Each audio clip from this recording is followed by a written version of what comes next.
Hello, my name is Madeline Eads and I believe that every parent should vaccinate their children.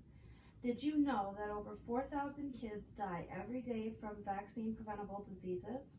According to Dr. Jean-Marie Bell, Director of the Department of Immunization, Vaccines, and Biologicals at the World Health Organization, that there are still around 1.5 million deaths each year as a result of vaccine-preventable diseases. Today I will boost your knowledge on vaccinations and why it is a good idea to vaccinate your kids. A vaccination is a shot that contains dead disease cells or something that replicates those cells. Since the cells are dead, they are not harmful to you. The reason they are injected is so your immune system recognizes the cell and will know how to fight the infection so you won't get sick. Here in the United States, your children need to be vaccinated in order to go to school. So the majority of people are vaccinated, which leads to low vaccine-preventable disease outbreaks. But there is a rumor that vaccines can cause autism, although there are many studies with not enough credibility that have proven vaccines cannot cause autism. But more parents are starting to refuse to vaccinate their children. There is a way for the child to be exempt from immunizations for non-medical reasons, but a lot of schools will refuse unvaccinated or undervaccinated kids. The child that does not receive vaccinations is at a higher risk of getting vaccine-preventable diseases.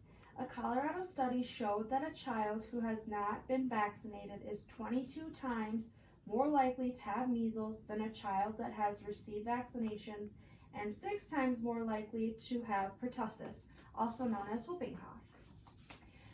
There have been 2 major measles outbreaks in the United States in the past 15 years. Measles, also known as rubella, is an infectious disease that can cause a rash, fever, dry cough, runny nose, inflamed eyes, and an itchy throat. There is no cure for measles, but there is a vaccination to prevent measles. Measles was completely gone in the United States in 2000, but there was an outbreak in 2008 and 2019. Both outbreaks were caused by travelers who were carrying this disease and gave it to the people around them, causing the disease to spread. There were 83 cases of measles during the outbreak in 2008, and 81 of those cases were unvaccinated. 86% of the 2019 outbreak cases were not vaccinated. So why are some parents against vaccinations? There was a case control study done on parents who vaccinated their children and who did not.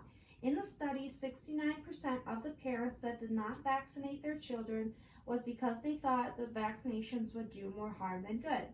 It was found that those parents have felt most children are over-vaccinated.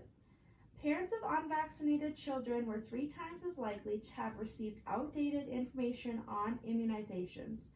The information that parents received from their primary care provider was less likely to be confident in vaccine safety and also less likely to reflect that vaccines are good for the individual and the community. So a parent's decision can depend on their physician's view on immunizations. It is a good idea to do your own research. Since this is such a heavy decision, make sure you put some time and effort into making your decision. Talk to friends and family that have been through the struggle of this decision. Get at least 2 opinions from 2 different practicing physicians. You can do your own research online, but anyone can post anything, so make sure the source is credible, like the Center of Disease Control, any web address that has .org or .edu, or even medical journals. Remember, this decision not only affects you, but affects your children, your family, your neighbors, and your community. Thank you.